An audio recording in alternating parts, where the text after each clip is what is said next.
अस्सलाम वालेकुम एवरीवन, कैसे हैं आप सब। तो अल्लाह के शुक्र से मैं तो बिल्कुल ठीक हूँ। तो सुबह उठने के बाद सबसे पहले मैंने नाश्ता बना लिया था। तो नाश्ते में मैंने अंडा ब्रेड बनाया था और साथ में चाय बनाई थी। फिर नाश्ता करने के बाद बच्चों की बारी आती है, तो इन्हें नाश्ता कराने में तो हालत ख़राब हो जाती है बिल्कुल। मतलब ये 1 घंटा लगा देते हैं। और ये देखो सकीना ने अपने हाथ पे क्या करा है, पता नहीं कहाँ से इसे पेन मिल गया था और पूरे हाथ पे पेन चला लिया है। तो मैं इसको दिखा रही हूँ, मैं कहा ये क्या करा है, तो पता नहीं क्या क्या बोल रही है। और यही बस अज़लान को इसको नाश्ता करवाना पड़ता है, तो परेशान करते हैं बहुत।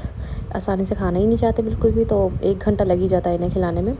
तो यही हमारा डेली का रूटीन रहता है। फिर यहाँ पे मैं ईशा ने कलाकंद मंगवाई थी। मेरा बहुत दिल कर रहा था, मेरा दिल तो खैर घेवर खाने का कर रहा था, लेकिन घेवर का सीज़न ख़त्म हो गया है। तो यहाँ पे ये भगत जी की शॉप है, बहुत ही टेस्टी लगती है। तो मुझे तो बहुत अच्छी लगती है, तो फिर मैंने ये खाई थोड़ी सी। और फिर यहाँ पे मैं बाहर आई तो मनाल को ये लेके जा रही है खालिद फूफा के पास कि मैं दिखा कर आ रही हूँ दादू को।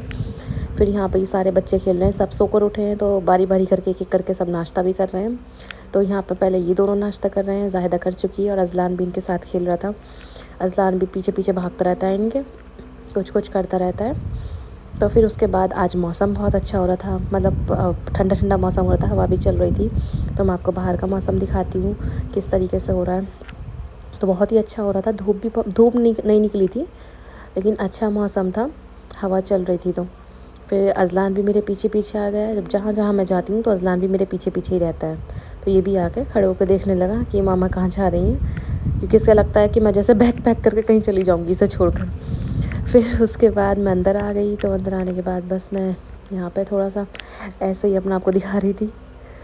अब फिर उसके बाद बच्चों को नहलाने की बारी आती है। नाश्ता करवाने के बाद इन्हें तैयार करना होता है, तो एक एक करके फिर तीनों को नहलाया। तो यहाँ पे पहले मैंने अज़लान को नहला दिया था, क्योंकि अज़लान ने पहले नाश्ता करा था। फिर उसके बाद सकीना को नहलाया। तो मैं नहलाती रहती हूँ और ईशा एक एक करके तीनों को कपड़े पहनाती है। तो यहाँ सकीना तैयार होकर बैठी है और मैं इससे कह रही हूँ कि इधर देखो, तो देख नहीं, शर्मा इतना रही है ये तो बहुत ज़्यादा। और बोलती है खाला खाला, इतना प्यारा लगता है खाला जब ये बोलती है। तो बहुत ही क्यूट तरीके से बोलती है, बहुत ही प्यार आता है इस टाइम पे। अब बस दोनों खेलते रहते हैं, लड़ते रहते हैं, यही करते हैं दोनों के दोनों। और यहाँ पे पता नहीं क्या क्या बोलती रहती है अपनी लैंग्वेज में, पता नहीं कौन कौन सी बातें इसे करनी होती हैं। तो वही सब करती रहती है। और फिर इन दोनों को तैयार करने के बाद मैंने मनाल को भी नहला दिया था। तो यहाँ पे ये मनाल भी तैयार होकर बैठ गई है, माशाल्लाह से बहुत प्यारी लग रही थी, क्योंकि अब जितनी बड़ी हो रही है उतनी क्यूट होती जा रही है। तो बस इसको देखना तो माशाल्लाह बोलना सब।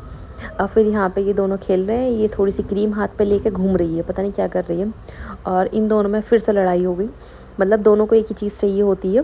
तो सकीना ऊपर चढ़ रही थी, तो अज़लान की कार पे उससे पैर रखा गया, तो अज़लान ने उसका पीछा ले लिया बस।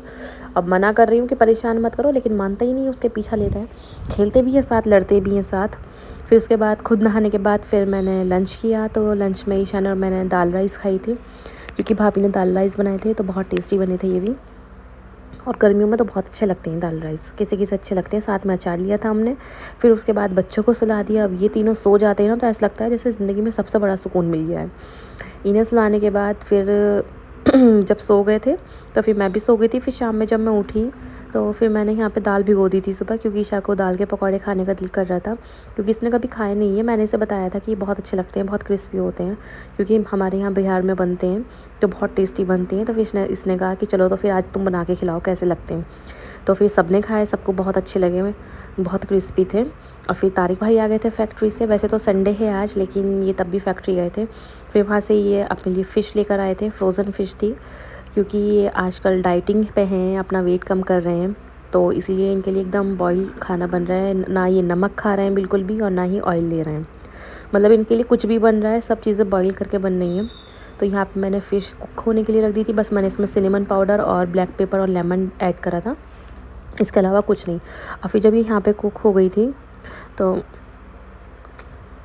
फिर मैंने यहाँ पे इसे डेकोरेट किया सैलेड के साथ, क्योंकि अच्छी लगती है सैलेड के साथ टेस्ट में। फिर मैं तारिक भाई के लिए लेके गई, तो उन्होंने बनवाई थी इस तरीके से। अब पता नहीं उन्हें क्या टेस्ट आएगा इसमें, मैं तो फ़िश खैर खाती नहीं हूँ, मुझे अच्छी नहीं लगती है, लेकिन पता नहीं कैसे ही खाएंगे। तो मैंने इनको दी, तो इन्हें तो बहुत अच्छी लगी, कह रहे हैं अब डेली इसी तरीके से बनाना, क्योंकि एक बहुत सारी फ़िश इन्होंने ला के रख ली थी अपने लिए। और यहाँ पे मनाल बैठी थी बाहर, और ये अज़लान देखो कैसे स्टंट कर रहा है। ईशा भी सब्ज़ी काट रही थी यहाँ पे बैठ के, क्योंकि तारिक भाई के लिए बनानी थी। और बच्चों के एग्ज़ाम्स चल रहे हैं, तो अब शाम में ये सब पढ़ाई कर रहे हैं, भाभी ने बिठा के पढ़ा रही हैं। फिर उसके बाद मैं बाहर गई, बाहर में लॉन में, वहाँ पे मशीन में से कपड़े निकाले, क्योंकि कपड़े धुले थे। फिर सब फैला दिए यहाँ पर। तो मौसम ठीक था, बारिश होने का नहीं था, तो इस वजह से फिर रात में डाल दिए मैंने कि सुबह तक सूख जाएंगे। और फिर यहाँ पे ये तोरी की सब्ज़ी बन रही है तारिक भाई के लिए, तो ये भी बिना नमक की और बिना ऑयल के भी बना रही हूँ मैं, बस ऐसे ही बॉईल करके। और यहाँ पे ये भाभी ने बनाया था चिकन, तो इन्होंने आज वाइट चिकन बनाया था क्योंकि हर संडे खालिद फूफा के गेस्ट आते हैं, इनके सारे फ्रेंड्स आते हैं, तो यहाँ पे दावत रहती है हर संडे। फिर मैंने डिनर करा, तो डिनर में यही बाहर की रोटी थी, और बनाने का दिल कर रहा है कि सारी उठा के यही खा ले बस।